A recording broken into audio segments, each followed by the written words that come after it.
दोस्तों नमस्कार, आप सभी का स्वागत है आज की इस वीडियो में। कल की अखबार में प्रकाशित इस खबर को आप सभी ने देखा होगा। इससे कुछ उम्मीद जगी होगी कि टीजीटी और पीजीटी की वैकेंसी उत्तर प्रदेश के विद्यालयों के लिए आने वाली हैं। तो बहुत सारे लोग जानते ही नहीं कि कौन कौन फॉर्म भर सकता है, टीजीटी क्या है, पीजीटी क्या है, नोटिफिकेशन कब तक, परीक्षा कब तक, कौन कौन फॉर्म भर पाएगा। इस जानकारी के लिए वीडियो को कंप्लीट देखिएगा। क्या टेट होना जरूरी है, अपेयरिंग वाले मान होंगे या नहीं होंगे, छोटे से वीडियो में आपको कंप्लीट जानकारी मिल जाएगी। टीजीटी मतलब ट्रेंड ग्रेजुएट टीचर। आपने देखा होगा बहुत सारे विद्यालय जो कक्षा 9 और 10 होते हैं, या कुछ ऐसे विद्यालय जिसमें 6 से कक्षा 10 तक कक्षाएं चलती हैं, उनके लिए टीचर नियुक्त किए जाते हैं, ट्रेंड ग्रेजुएट टीचर।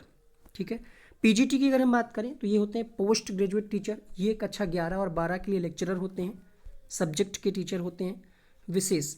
नोटिफिकेशन इसका सितंबर तक आपको देखने को मिल सकता है। परीक्षा की अगर हम बात करें तो बाकी की अगर परीक्षाएं ठीक ढंग से हो गई, जो भी परीक्षाएं पेंडिंग में हैं आयोग की, ठीक है, चाहे आपकी वो यूपीएससी की परीक्षाएं हो, चाहे आपकी सीटेट की परीक्षा हो, अगर ये परीक्षाएं अच्छी तरीके से हो जाती हैं तो ये हम अंदाज़ा लगा सकते हैं कि ये परीक्षा आपकी मार्च में होगी। कौन कौन फॉर्म भर सकता है टीजीटी के लिए? देखिए, टीजीटी के लिए टेट पास होना जरूरी है क्या? तो टेट पास होना जरूरी नहीं है, टेट सीटेट पास होना जरूरी नहीं है, अभी तक की जो जानकारी है। बाकी ऑफिशियल नोटिफिकेशन में बाकी चीज़ें क्लियर हो जाएंगी। तो अगर आपने बीएड किया है, बीएड आपका कंप्लीट हो चुका है, ठीक है, बीएड कंप्लीट है और ग्रेजुएशन में सब्जेक्ट कॉम्बिनेशन होना चाहिए। जैसे आप हिंदी के टीचर बनना चाह रहे हैं, इंटर की बात नहीं है, बीए में अगर आप हिंदी के टीचर बनना चाह रहे हैं, हिंदी के साथ आपने संस्कृत भी ले रखा हो, कम से कम 2 साल, 3 साल का होता है ना ग्रेजुएशन आपका, तो कम से कम 2 साल आपने इन 2 सब्जेक्ट की पढ़ाई की हो, हिंदी और संस्कृत, तभी आप इसके लिए एलिजिबल होंगे।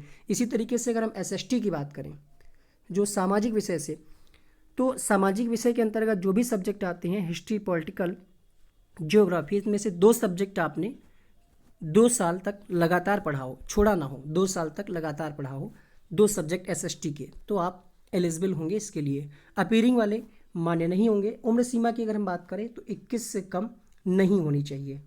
और अगर हम बात करें पीजीटी की, पोस्ट ग्रेजुएट टीचर, तो इसमें जिस सब्जेक्ट से आपने पोस्ट ग्रेजुएशन किया होगा उस सब्जेक्ट की आपको डिटेल तैयारी करनी होगी, उसी से आपके सारे प्रश्न आएंगे। ठीक है, इसमें आपको बीएड की आवश्यकता नहीं है अगर आपने एमए किया है। टीचर की अगर हम बात करें तो यहाँ पे अपीयरिंग वाले मान्य नहीं होंगे, यहाँ पे भी अपीयरिंग वाले मान्य नहीं होंगे। सब्जेक्ट कॉम्बिनेशन की ज़रूरत आपको टीजीटी में पड़ेगी, जैसा कि हमने आपको बताया। ठीक है, इसके अलावा अगर आपका कोई डाउट है तो आप इस वीडियो के नीचे कमेंट बॉक्स में लिख सकते हैं। तो ये आपके लिए एक अच्छा मौका है अच्छी तैयारी के लिए। और अगर हम टीजीटी की बात करें तो 125 नंबर का पेपर आता है।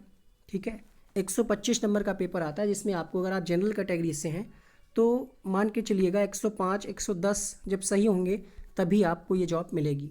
ठीक है, मतलब 100 से ऊपर हर हालत में आपको लाने हैं, 110 तक, तभी आप इसमें श्योर हैं, क्योंकि लोगों के नंबर 116, 120 तक आ जाते हैं। इसमें कूट वाले प्रश्न नहीं आते हैं, पॉइंट टू पॉइंट क्वेश्चंस आते हैं, तो आप कर सकते हैं। तो बस आई होप आपके सारे डाउट्स क्लियर हो गए होंगे। अगर आपको इसके अलावा भी कोई डाउट्स हैं इनसे संबंधित तो आप इस वीडियो के नीचे कमेंट करें। इंटर के विषयों का इससे कोई संबंध नहीं है। ग्रेजुएशन में जो आपके सब्जेक्ट हैं उनका कॉम्बिनेशन बनना चाहिए। जिस भी सब्जेक्ट के लिए आप टीचर बनना चाह रहे हैं, कम से कम 2 साल तक आपने उन सब्जेक्ट को पढ़ा हो, बस।